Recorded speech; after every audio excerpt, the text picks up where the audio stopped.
কদিন ধরে যা বৃষ্টি হচ্ছিলো তোমরা তো সবাই জানো, তো আমারও একটু কিছু খেতে ইচ্ছা করছিলো, তাই সব কিছু কাটাকুটি করতে বসে পড়েছি।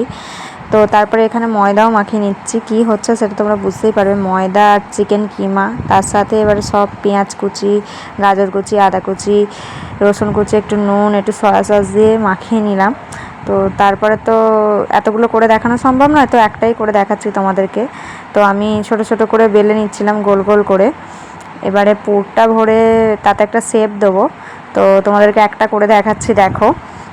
যদিও আমি ভালো মুড়তে পারি না, মানে অভ্যেসও নেই, একদিনে ফার্স্ট টাইম করেছি, তবুও যে পেরেছি এটাই। তো ঠিকঠাক মোড়া হয়নি, তাই দেখো আমি অনেক রকম শেপের করেছিলাম, তোমাদেরকে দেখাবো। এ দেখো কত রকম শেপের করেছিলাম। তো তারপরে তো গরম জল বসিয়ে দিয়েছিলাম, এবার যেতে স্টিম করব তার জন্য একটু তেল মাখিয়ে নিচ্ছিলাম। তারপরে মোমোগুলো দিয়ে দিয়েছিলাম ওখানে সাজিয়ে।